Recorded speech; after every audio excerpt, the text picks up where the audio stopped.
Hello and welcome back. This time I'll be reviewing The Punisher: Assassin's Guild, written by Jo Duffy, art by Jorge Zaffino, and coloring by Julie Michel. This came out in 1988, and it is a graphic novel.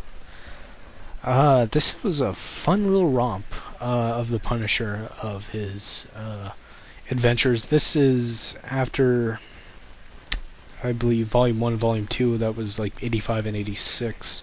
I haven't read any of that, so please correct me if I get any of continuity or anything wrong, because I don't have those books. I really do prize the Garth Ennis run and stuff like that as my favorite version of the Punisher, but this is a very different flavor of the character. This is a more humanized.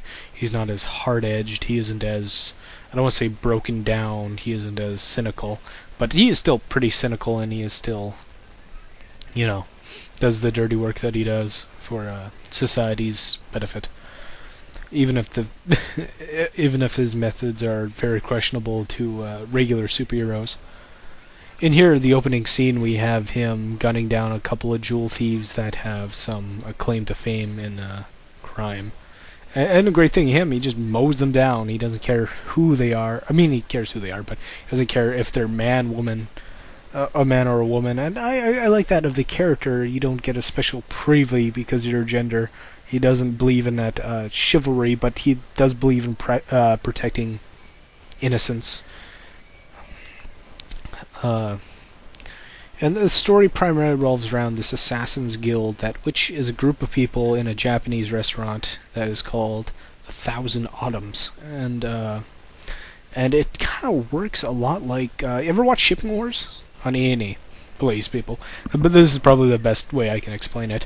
Or the methods are kind of similar, the same that they lay down bets and bids.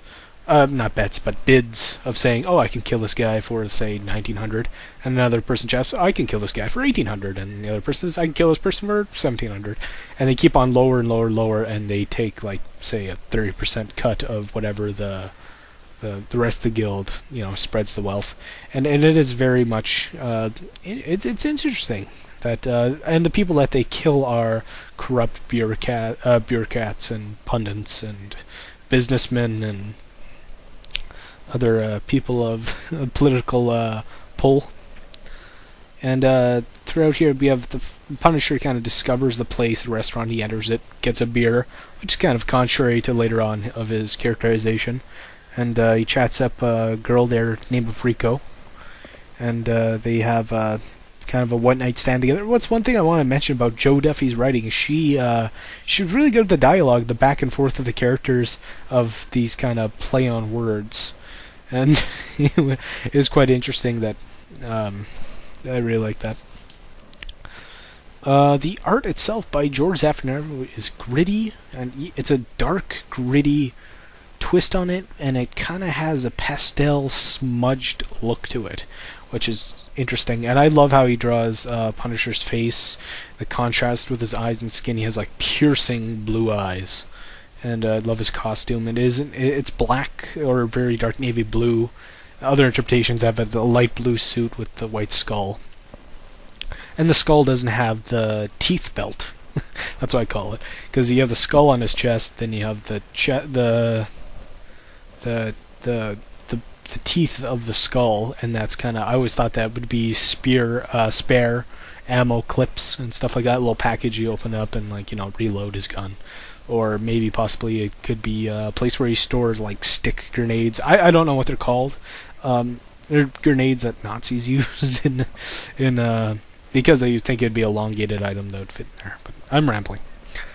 The main plot, the main crux of the story is that the Punisher is hunting down these corrupt law firm that get privileged children off the hook because their parents have money and they can get the best DA possible to get these dangerous people off the streets, and back onto streets and stuff like that. Aside from that, we have the Punisher team up Rico and her brother, I think brother or cousin, I'm not entirely sure, of Massimo, and he's this short little Asian guy who's good with knives, and the whole family is a group of assassins.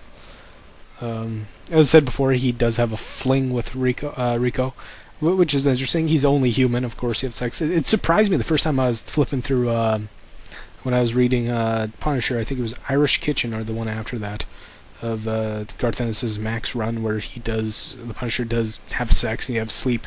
Someone of his obsession and dedication who truly transforms himself into a force of nature. You'd think he would sustain from sex, but he's only human.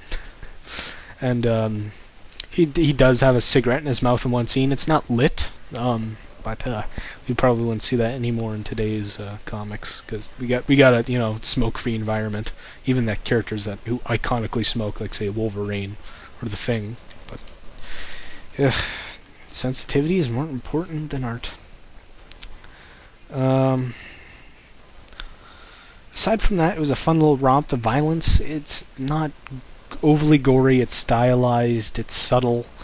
It's not just fucking hamburger meat flying all over the place like in the Max books. The story's okay. It does have a bittersweet ending, and him having a newfound respect of the Assassin's Guild and moving on. I'm sorry for spoilers, but fuck, it's been out for 24 years now. I do watch a podcast called Jedi Journals, and their rule of thumb is if it's 6 months or older, it's fair game. That's a pretty good rule to live by. Punisher Assassin Guild, I recommend it. Check it out if you can. Pretty good graphic novel. Yeah. It's not justice, folks. It's punishment.